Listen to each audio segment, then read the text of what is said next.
ICC, no public arrest warrants have been issued in relation to the situation in the Philippines. Tapos nag-react din yung Palasyo Malacanang. Sabi po ng Palasyo Malacanang, hindi nila dinideny o kino-confirm ang reported arrest warrant against Senator Bato de la Rosa. Sabi dito, Bato de la Rosa to be served CIDG subpena bukas, Monday, sabi po ni Jumbi Crimolia. Make my day, Mr. Trillanes. Go ahead. Ay, nago. Make my day, Mr. Trillanes. Go ahead. Ngak-ngak ka ng ngak-ngak. O, ito na po, mga kababayan. So, kahit yung ICC nagsabi na wala pa man. In further basis, of course, we have the idea here. We have our... Nagbabagang mga balita at pagtalakay sa mga isyu ng lipunan. Bulsa, opinyon, banat at paglalantad sa katotohanan. Bulsa, what you see is what you get. You decide. Ito po mga kababayan, si Dante Maravillas. Lalo po na magtatago si Bato de la Rosa. Bakit niya, Mr. Maravillas? Nakahinga na sana mga kababayan si Bato de la Rosa. Kasi di ba kahapon biglang lumabas yung balita na ang sabi, si Bato de la Rosa, may lumabas na ICC warrant in relation po sa crimes against humanity. Pero matagal na pinag-usapan itong ICC warrant. Kaya nga nagtatago na ng matagal. Mag 6 months na, November pa nagtatago si Bato.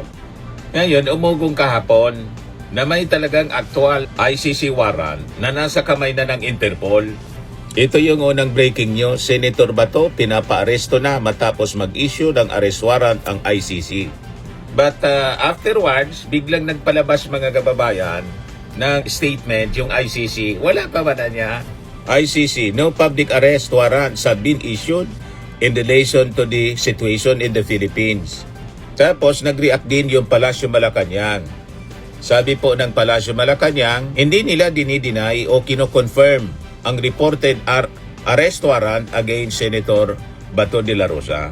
Ngayon, nagpalabas na ng statement kapon yung PDP Laban.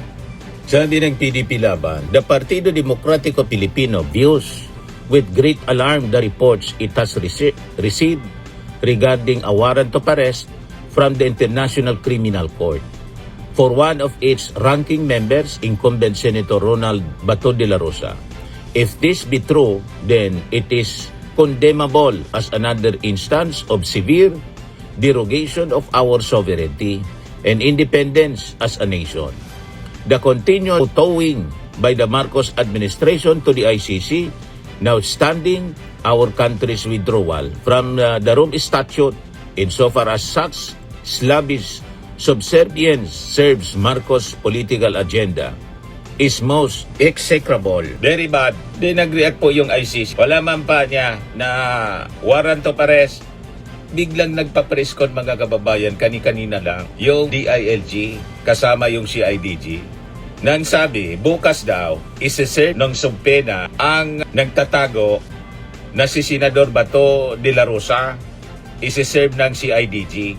Kasi yung CIDG mga kababayan, through its Director General, may power siya to issue subpena.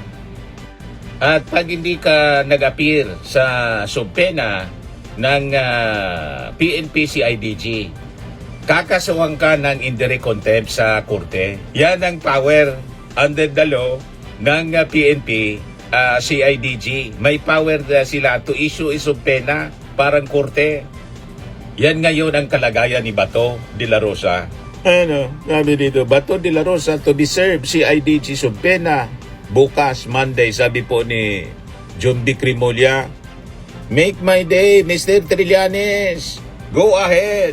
Ay, nago. Make my day, Mr. Trillanes. Go ahead. Ngak-ngak ka ng ngak-ngak. O, ito na po, mga kababayan.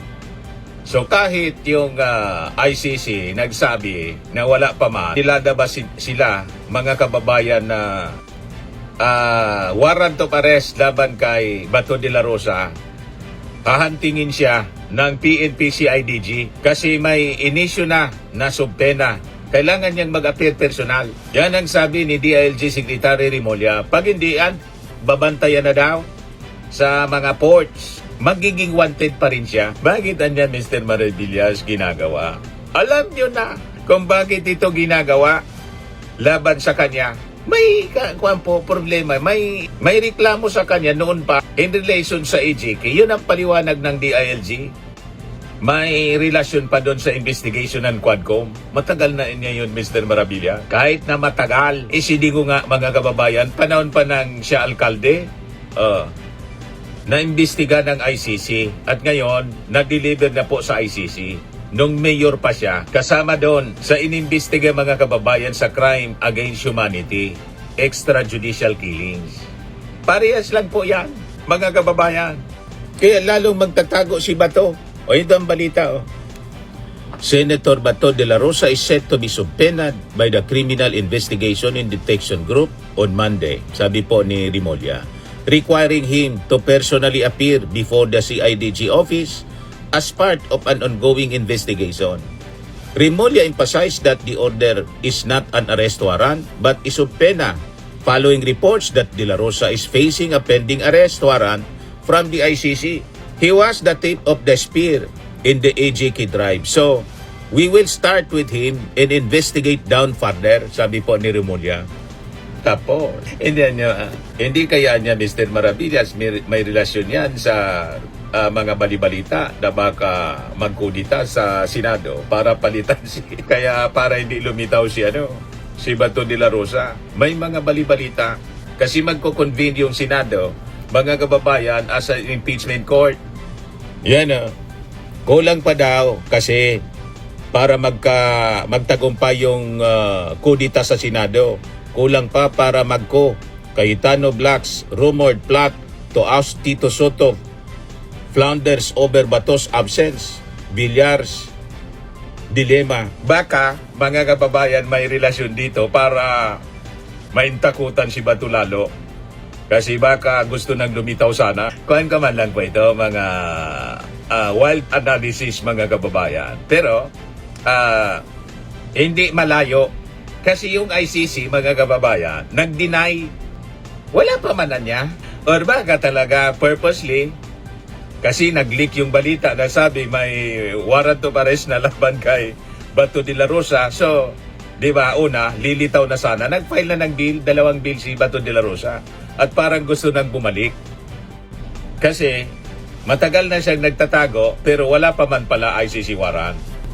O ngayon, baka talaga mayroon na. Kasi yung Palasyo Malacanang, hindi kinokonfirma, pero hindi man dinideny. Ngayon, dahil nag-leak, siyempre, mahirapan ng paghanap, mai-serve kay Bato de la Rosa yung ICC warrant. Kaya dininay ng ICC. Wala pa man na niya para lumabas na si Bato. Ngayon, biglang pinapasumpe na siya. Obligado siyang mag-appear. Pag hindi, magiging wanted pa rin siya. Hindi dahil sa ICC, dahil mga kababayan sa sumpena ng DILG, kasi may relasyon pa rin sa kanyang AJK. Nagets na ninyo? Mga kababayan, matindihan niya Mr. Maravillas. Ito yung sinasabi natin, consequences ng mga mali niyang ginawa. Mga abuses during the past administration. Na noon, powerful sila, walang maglakas loob na humabol. Ngayon, iba na ang sitwasyon, mga kababayan. Ngayon, pakinggan natin yung press con ng DILG with PNP CIDG Director at saka si PNP Director General Melencio Nartates. Ayan yung naging press con kanina. Ito po si DILG Secretary Rimulya. In conclusion, the CIDG will issue a subpoena tomorrow to General De La Rosa to appear personally before the CIDG office here in aid of investigation of the previous crimes. I repeat, this is not an arrest warrant but a subpoena for the senator and former chief of police, former chief of the PNP. Finally, Ito si General Nartates, Melencio Nartates. Nung nakaraan, we have the Quadcom report with regards to EGK and other related incident. That would be the very basis and other reports coming from various unit that we may pursue. So, the Philippine National Police through the CID May relasyon pa sa Quadcom investigation last year. Biglang nabuhay, mga kababayan, yung Quadcom investigation. giving summons to identified personalities dun sa mga reports na yun. So that will be the effort of the Philippine National Police. To give further basis, of course, we have the IDM here. We have our CIDG and we have our legal. I say again, we'll be conducting investigation in pursuit of dun sa mga reports na yun, especially the report of the Quadcom last year or 2 years ago. So, I'm directing agencies, yung mga units natin ng involved, the whole of the Philippine National Police will be involved. The legal service will be of support to the CID in regard to the conduct of continuing investigation as Kanina. said a while ago by our Chief PNP. And this investigation will be a fair one because we will be basing on pieces of evidence. That's on the part of the legal service. Thank you, sir. Finally, conclusion. The CIDG will issue a subpoena tomorrow to General De La Rosa to appear personally before the CIDG office here in aid of investigation of the previous crimes. I repeat, this is not an arrest warrant but a subpoena for the senator and former chief of police, former chief of the PNP. The key to the possible evasive maneuver will be General Hansa Marantan and May naka-assign na, tutugi sa kanya. Are there any questions? Senator De La Rosa to appear before the investigation. Ano pong gagawin po ng PNP? We will wait for the subpoena to be issued and then we will answer the questions afterwards. Let's wait for the subpoena first and let's wait for it to be served in person. Paliwanag nga ho kung ano yung pinakadahilan kung bakit ho siya ipapatawag although nagkaroon na ho dati ng Quadcom hearing. Well, he has never been personally investigated.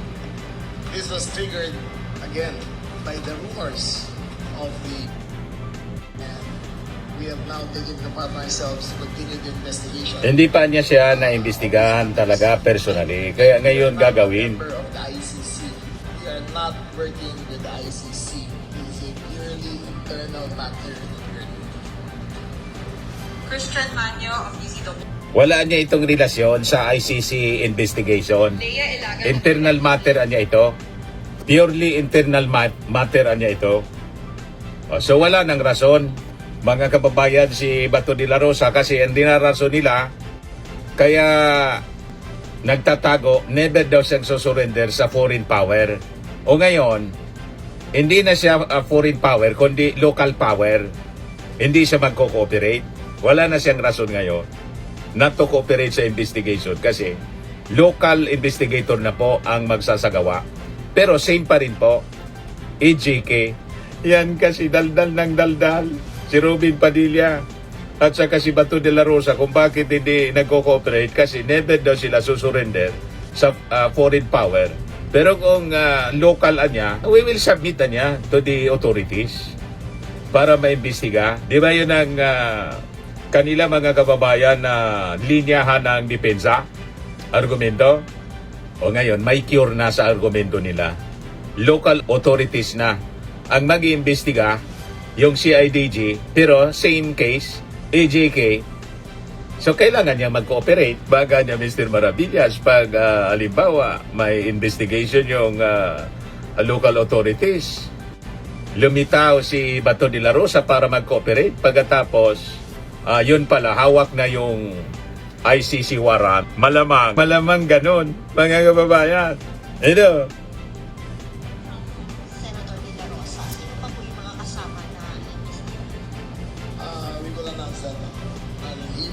first one, but the ones listed in the... Baka sunod si Bato na imbestigahan. Over 100 cases, we will issue succeeding Si Bato, si Bongo. subpoenas in the coming days. Sir, based on your info, nandito pa ba si Senator Rina? Yes, Mr. Info is in the Davao region. And Region 11. Nasa Davao pa niya. Region 11 si Bato, nagtatago.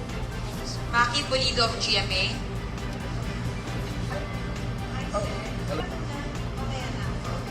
Third Ann Malonzo of Sunstar. Sir, good morning. Sir, parang medyo matagal na ata yung sa Quadco, matagal na naging investigation. Why just now? Why just now niya? It is a renewed interest because of all the rumors that were sparking. I would like to make it clear that there is a complete disassociation between the ICC and the Philippines. We are not a member. However, in light of this recent conversations and rumors going around, just to set things clear, we decided to do it the proper way, to investigate in the proper way, and to debunk all the rumors that have been circulating. Sir, kasi yung kay former President Duterte, sinasabi din noon, walang arrest warrant, pero pagdating niya, inaresto, meron pala. Wala po bang ganong... Just to be clear, when I was asked if there was an arrest warrant, I had not seen one. The arrest warrant arrived at 3 a.m. 3 a.m. on, that was a Tuesday. If I'm not mistaken, that was 3 a.m. on a Tuesday, and it is implemented 9 a.m. on the same day. So, just to be clear, okay, I have no personal knowledge of an arrest warrant. We are merely investigating the case. Sir, sorry. Isa na lang po. Sir, hindi ba para yung magiging result ng investigation nyo ay ipapadala sa ICC? We are not a part of the ICC. Dave Abuel of TV5. Yes, ayun, si Dave Abuel po ng TV5. Sir, Medyo mahina lang. may communication na po ba from Senator Bato kung a-attend talaga Wala. siya? Bukas pa lang naman i-issue eh. So, I guess if he is watching TV, this is the first time he will hear it also. But the subpoena will be issued tomorrow. Sir, without preempting yung magiging process, ano po ba itatanong sa kanya specifically? Well, we will wait for it's all related to the 100 plus complaints of EJK that occurred during 100 plus complaints sa EJK. Director and Regional Director of Davao. Sir, how do we assure the public na magiging fair yung pag-treat kay Senator given nga na naging chief PNP siya? Saka, We will treat them with all the respect that he deserves. He's a senator, a former chief of the PNP. Make former my day. member of the Bucor. Mr. Trillanes. And I assure you, there will be no EJK. Walang EJK niya dito. Buhay siya. There will be no handcuffs. It is merely a subpoena for investigation, not an arrest warrant. Joan Manalo of Billionario. Michael Guyagoy of DZXL. Sir, wala ko bang communication ng DILG with the Interpol kung in regards to sa ICC na sinasabi na baka mayroon inilabas na red notice. Sinasabi niyo wala kayong information but No information. wala ko bang contact with the Interpol or mga communications with them? With their There is none. We have not been privy to any information. So in terms of doon sa kaso kay Bato de la Rosa, hindi ba dapat ang process ay dadaan na sa court muna yung mayroong mga formal filing of cases? But parang nangunguna po ang ngayon DILG? This is an investigation of the PNP. So you cannot file a complaint. There have been complaints. We cannot file for information without full staff work and complete investigation. Then this is part of the investigation. Maki Pulido of GMA. Sir, good morning. So if it's accountability that we're after, why not just cooperate with the ICC? Tapos, regarding that, si Senator Bato lang ba or are we investigating the other police officers involved in extrajudicial killings? Number one, we are not a member of the ICC and we are not party to any of their investigations. Number two, there will be other investigations to follow and other subpoenas to follow regarding this. We have to put a stop. May mga susunod pa pala na subpena. We have to make it clear that So baka kay Bungo, Policy of the PNP. and other It officials. is clear that all officers involved must be held accountable. And just to be clear, he was the tip of the spear, the EJK drive. So we will start with him and investigate that. So magsisimula kay Bato, tip of the spear niya sa AJK kasi siya. Yes, sir. Meron ba kayong balita about Salvo?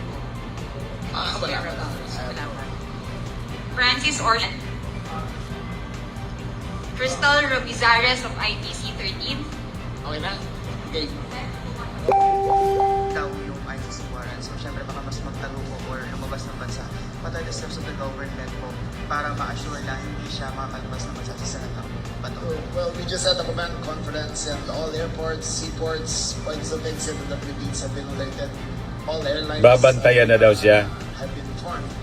They're always, because of this subtena. If he is traveling or if he does pass through a checkpoint, then Lahat ng airports, seaports.